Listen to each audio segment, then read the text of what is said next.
Well, good morning, everybody. Great to see you again. Not that I can actually see you, but hopefully we will see you soon in reality. But this morning I want to talk about some. Initially, I want to talk about some recent new terminology we've been talking about. The last 6 months, we've used words and phrases that were pretty much unknown to us before: social distancing, shielding, self-isolating, infection rates, sanitizing, all these new, well, hopefully you're not new to sanitizing, but all terms that we've found to make us a bit fearful, perhaps. Fear and what it does to us. Last time I spoke from here, I spoke about that God was saying, "Fear not, for I am with you," the reassurance. But this morning I want to talk to you a little bit about somebody who was fearful, and his name was Gideon. I'm sure we all know the story, but let me read it for you from Judges chapter 6, verses 1 to 5, and then 11 to 16. Just jump through. Then the children of Israel. Now, the children of Israel always makes me smile a little bit, because it makes you wonder, what were the adults doing? Anyway, sorry about that. The children of Israel did evil in the sight of the Lord, so the Lord delivered them into the hand of Midian for 7 years. And the hand of Midian prevailed against Israel. Because of the Midianites, the children of Israel made for themselves dens and caves and strongholds which are in the mountains. So it was, whenever Israel had sown, Midianites would come up. Also Amalekites and the people of the east would come up against them. Then they would encamp against and destroy the produce of the earth as far as Gaza, and leave no sustenance for Israel, neither sheep nor ox nor donkey, for they would come up with their livestock and their tents, coming in as numerous as locusts, and they and their camels were without number, and they would enter the land to destroy it. Now, verse 11, now the angel of the Lord came and sat under the terebinth tree, which was in Ophrah, which belonged to Joash the Abiezrite, while his son Gideon threshed wheat in the winepress in order to hide it from the Midianites. And the angel of the Lord appeared to him and said, "The Lord is with you, you mighty man of valour." And Gideon said to him, "O my Lord, if the Lord is with us, then why has all this happened to us?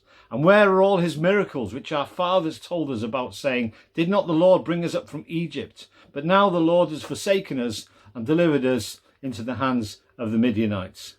Then the Lord turned to him and said, "Go in this might of yours, and you shall save Israel from the hand of the Midianites. Have I not sent you?" So he said to him, "O my Lord, how can I save Israel? Indeed, my clan is the weakest in Manasseh, and I am the least in my father's house." And the Lord said to him, "Surely I will be with you, and you shall defeat the Midianites as one man." Now, the first 5 verses that we've just read, they sound very much like Christian life, don't they? In 2020, Christians are persecuted, Christians are sidelined and seen as narrow-minded people with dangerous views, view that perhaps 2 people of the opposite sex should be married and have children and be called a family. We believe that's normal. No, of course, we don't get physically attacked, and we don't get our food supplies taken away. In some countries, of course, this is different. This is happening. But the media depicts Christians as bigots and as wimps. And as a result, the church has lost its standing, I believe. It's lost its central place in society, which it held for a very long time. Now we see other faiths taking precedence. And when I say other faiths, I include atheism, for that is as much of a belief system or a religion as anything else. Our nation panders to a variety of other faiths, and at the same time crushes all that is good and upright in any way godly underfoot. I tell you, the parallel with Gideon's situation is alarming. So what can we learn from it, and how did he do it? Well, let's find out, shall we?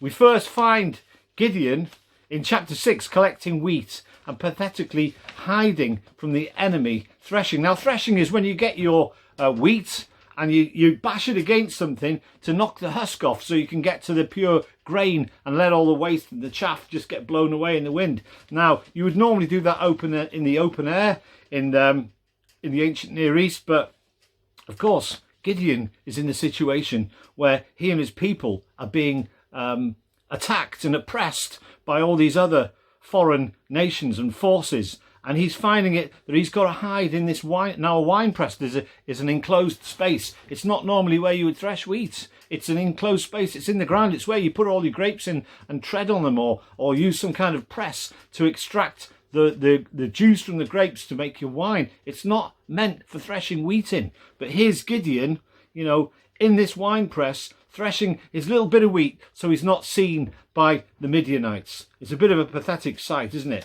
But what we overlook very often is that Gideon was actually a military leader. He was a judge and a prophet. These are positions in society that command respect. They command strength and courage. And yet here we find him cowering and afraid. So you have to ask the question, what happened? He became overwhelmed by what was going on around him. Does that sound familiar? It should do at the moment, shouldn't it? So Gideon is often painted as a coward when we read this passage and when we talk about him and when we read the chapter. But I think there's more to him than we first see.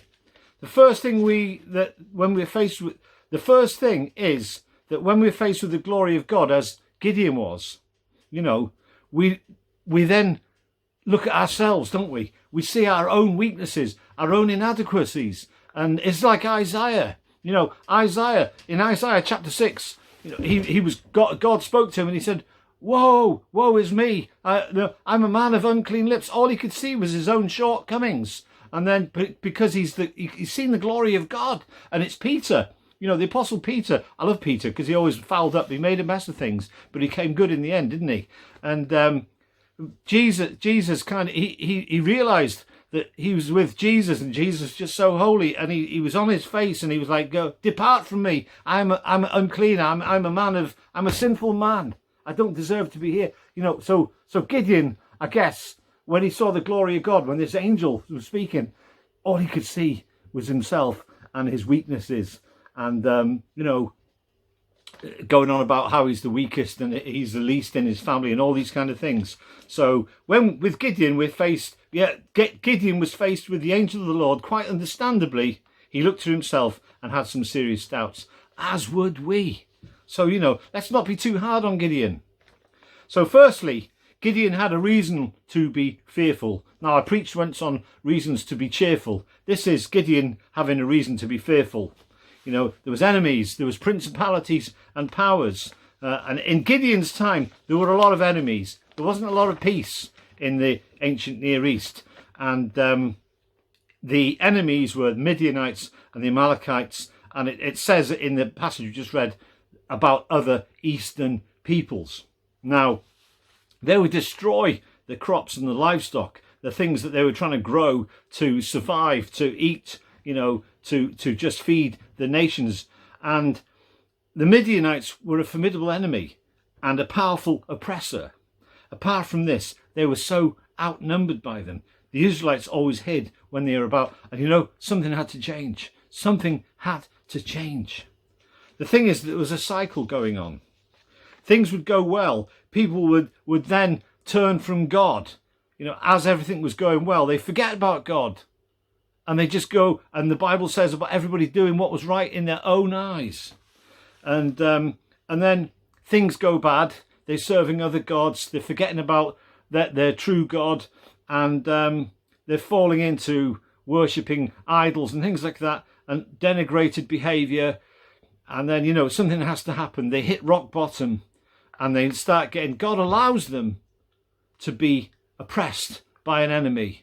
He doesn't send the enemy, but he just allows it to happen. If we don't ask God to do things for us, he doesn't. He's a gentleman. He won't invade our privacy if that's what we want. But these people, they were doing their own thing, and then they fell into being oppressed and having all the food taken and all these kind of things, and having to hide in wine presses to thresh their wheat, and something had to happen. But every time it happened, God would raise somebody up like Gideon, a judge. You look through the book of Judges. It's not called Judges for nothing. They would raise up a judge, and the judge would restore.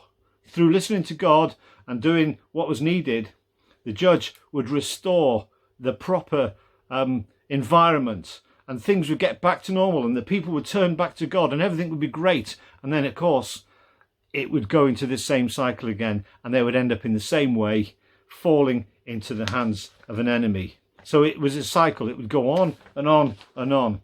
And, you know, so there were things to be fearful of, and there's plenty of things that we can be fearful of, aren't there? To make us fearful, even in a normal time, even without this pandemic that's going on that we've never experienced anything like before. You know, even when we're not confined to our houses, or being made to stay off work, or having to stand 6 feet away from other people, or not allowed to meet in groups, making church difficult, and a social life almost impossible. So yes, we have reasons to be fearful, don't we? We're living in an unusual time, never before experienced, certainly not in my life have I ever experienced anything like this. And being told, the last time I was told I couldn't go out, you know, I was probably about 10 or 11, and maybe I'd shimmy down the drain pipe or something. But, you know, never before have we lived. Maybe it's a little bit like living during war times. I don't know. So for Gideon, there were reasons to be fearful.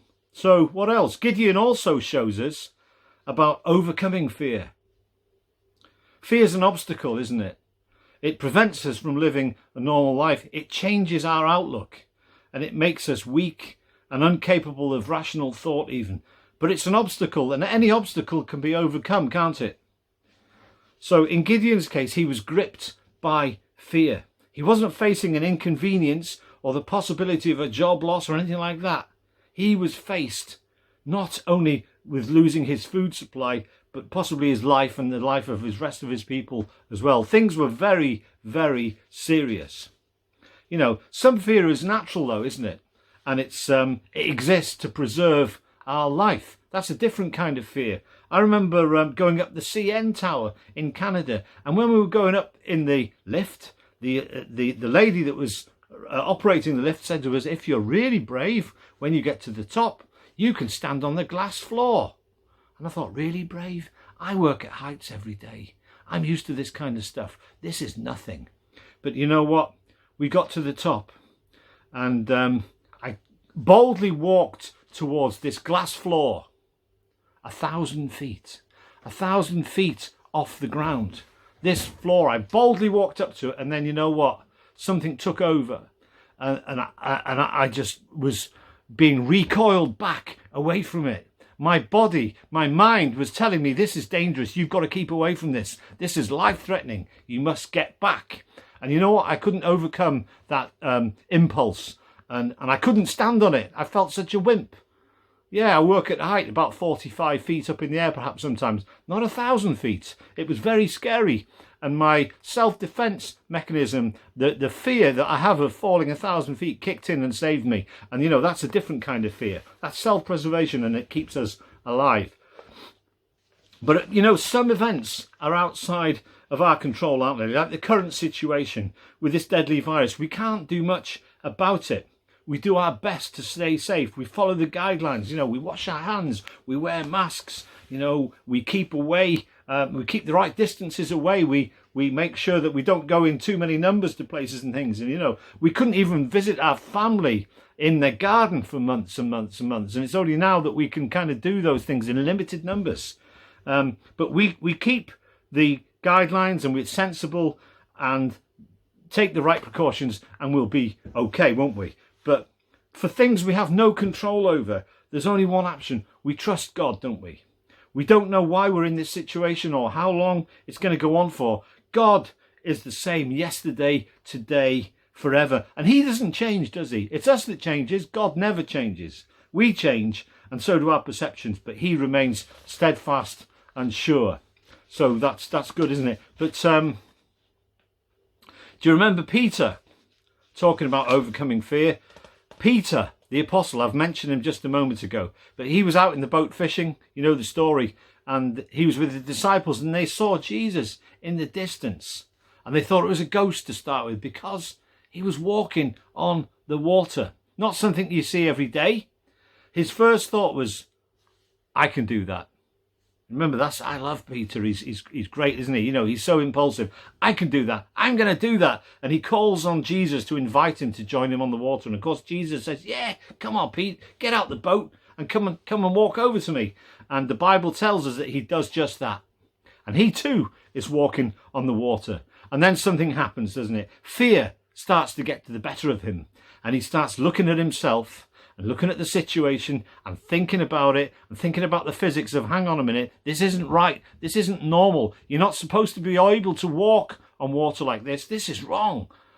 This shouldn't be happening. And he's thinking about that and looking inward and at himself and his own situation, not Jesus. And he's starting to sink and he's starting to panic. I don't know why he's panicking, because it tells us later on in the descriptions that he dives in and goes and swims to the shore when he sees Jesus on a different occasion. So we know he can swim. Maybe he had a lot of heavy clothes on or something. Anyway, he was panicking. He didn't really want to get wet. Maybe he had his best clothes on. I don't know. But he begins to sink, and then in a panic sets in and he calls out to Jesus. And that the moment he looks to Jesus, he's okay and he stays afloat. And when we look at our own situations and we look inwards in the natural, we will be gripped by fear. Will I be okay? Will I have enough money? Will I lose my job? Will my health deteriorate? We've all got things, haven't we, that we can have fear about. But we trust in God. We look to Jesus, and the Bible tells us that the love of God casts out all fear. The perfect love of God casts out all fear. So what else can we learn about this amazing man, Gideon? Well, Gideon shows us about being victorious, believing and expectant faith. Gideon listened to God. Yes, he had doubts. And, if you read on that from that passage through 7 and 8, you'll see that he laid out a fleece. We sometimes talk about laying out a fleece. Well, this is where that comes from, that idea. He put a fleece on the ground, and if it got wet or if it's dry, that was how, in a way, he was kind of testing God. But God was gracious, and God spoke to him through that and confirmed what his plan was. So God had a plan for victory in this situation, but it depended on Gideon's obedience and trust to see it come to pass. Never before in military strategy has anyone ever said, you know what, your army's too big, you need to get rid of a few people. I don't think that's ever been a strategy. You can always use people or deploy them in a different way. You never whittle them down and get less. But God said, your army's too big, you need to get rid of some people. So even with 32,000 men, Gideon's army was still outnumbered by the surrounding nations and the opposing enemies. 32,000 men at your command would give you some confidence, I guess. It's still a formidable amount. But God's ways are not our ways, and it's not always about numbers, and it's not always about physical things, is it? No. So anyway, God told Gideon to whittle them down. He said, if any of them are a bit scared, they're about to fight a massive army, huge army, and known oppressive peoples. And God tells Gideon to listen, if any of them feel a bit scared, tell them they can go home. Hello? So a lot of them went home, and he's now left with 10,000 men. Still a sizable fighting unit. So, and then God says, hang on a minute, that's still too many. What? You can imagine Gideon, what? 10,000? You've already got rid of 22,000? You must be mad. Surely. And by now, you'd be as the leader, as the man that's going to be leading these people into this battle, you would start to be getting a bit worried, to say the least, wouldn't you? So if you were thinking in the natural realm, it would make you worried. But God's ways are higher and his thoughts are higher, it tells us, doesn't it? So sometimes you could even say his ways seem to make no sense. But okay, so now Gideon is to observe the men, the 10,000 men that have been whittled down from 32,000 men. He's to observe them and pay attention to how they drink water from the river. Those who put their heads down and drink directly from the river were sent home. And those that scoop the water up in their hands, perhaps like this, and they're looking around as they drink, being a bit more observant, those are the men that you need. Those are the ones to keep. So in the end, there was just 300 who would drink the water like this. So those are the ones to choose. So anyway, these are your 300 men, Gideon. And Gideon's thinking, this better be good. This better be good. 32,000, and I'm just left with these 300 just because they drink water out of their hands. What's going on? It doesn't seem right. Thankfully, it was good. God's plan was put into place, and they overcame all the enemies. Not quite how it was expected. God had a different plan. And you need to read the rest. We haven't got time to do the whole thing this morning. But read it for yourselves. Not quite how he expected, but by obedience, by trusting in God, even though it looked a bit unusual, even an unlikely solution, victory was granted that day. And to be victorious in our lives, we need to trust in God and be obedient to his word. We need to run the race. Yeah, not only run the race, but we need to stay in the race and not be tempted to sit out on the sidelines watching. The word says, he who endures to the end will be saved. And I know, and I hate to keep going on about it. Well, I don't. I quite like going on about it. But one of the best races I ever ran was in Cardiff in South Wales. I loved it. The Cardiff Half Marathon, 13.1 miles. And at the end of this race, along with 20,000 other people crossing the finish line at various times, I actually got a personal best there. But as you went through the finishing line, people would put a medal round your neck, and they'd give you a t-shirt as well. But the medal, it felt really good. You were getting something in recognition for what you'd done. And you didn't have to be the winner to get it. Only one winner there would be out of 20,000 people, the one that came in first. And that wasn't me. I'm not that good. But anyway, it struck me as I accepted this medal, and as I was able to just have a bit of a rest and have some cold drinks and things to make me feel a bit better. But it struck me that this is exactly like the Christian faith, the Christian walk. Well, this was a run, a run, not a walk, but you know what I mean. But even those who came in after even 4 or 5 hours, that's really, really slow. I was lucky to get in under 2 hours, but there were some people still coming in 2 or 3 hours later. Even those ones, even the very, very last one, got the medal put around their neck. Well done, you've done it. Well done, you've run the race. Fantastic. And that's just like it, isn't it? Even if you're limping or exhausted, you still got the medal. We don't have to win. We don't have to push and shove and trample over people. We just need to reach the finish line. Are you hearing this, people? We need to reach the finish line. Victorious Christian living is about trusting. It's about believing. It's about exercising faith and obeying God, staying in the race, enduring and looking forward and seeking to be more like Christ and less like ourselves. So, what's the conclusion to this?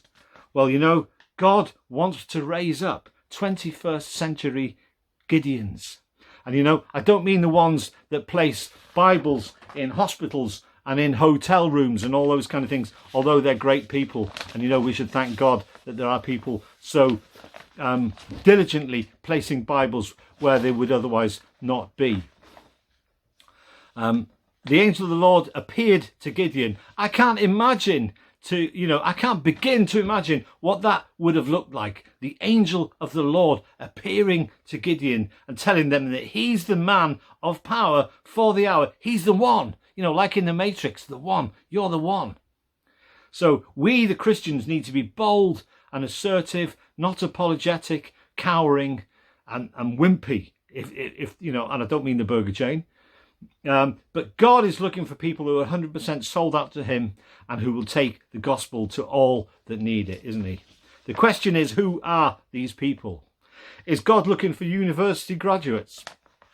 Is God looking for charismatic figures or, people who's been to university, got more degrees than a thermometer? Is God looking for those successful businessmen? Is he looking for successful people, mighty warriors, powerful figures? Well, as this story demonstrates, as ever, God chooses the weak, the foolish, the humble, the unpopular and the unlikely people to achieve his purposes. So if that's really the case, there is hope for us, isn't there? Verse 16 says this, the Lord answered, I will be with you, and you will strike down all the Midianites together. An average guy was able to accomplish such a powerful thing simply because God had told him to do it and would see him through it. But certainly this is the exception, not the rule, isn't it? I mean, God normally uses extraordinary people and once in a while makes do with the average person. No, that's not how it is. Just look at some of the people here. I've got a quick list. We're nearly done. That God has used through the history of the Bible to proclaim his message. Listen to this. Who were the disciples? They were fishermen and a tax collector. They were a rough and ready bunch of reprobates. They really were rough around the edges until Jesus finished with them. Mary, the mother of Jesus, she was just a kid. Joseph, the father of Jesus, he was a carpenter. Nothing against carpenters, woodworkers. Moses, he couldn't even talk in front of people. He was so nervous. Jonah was a plain old bloke. He just didn't want to go. Paul had done horrible things in the past. The first people to spread the good news were just smelly shepherds. And the woman, Rahab, who helped the Israelites take the promised land, was a prostitute. And then King David started as a lowly shepherd. In fact, he used to fetch and carry and go and get the sandwiches and things like that. He was low. So I guess when you stop to think about it, when you look through the entirety of the scriptures, you witness God continually using the common, the everyday, average person to accomplish mighty deeds. And the good news is they don't get these things done because of who they are. They get these things done because of who he is. So anyway, stay safe. Keep running the race and have a great week. And we'll see you all soon. God bless you, every single one of you. Amen.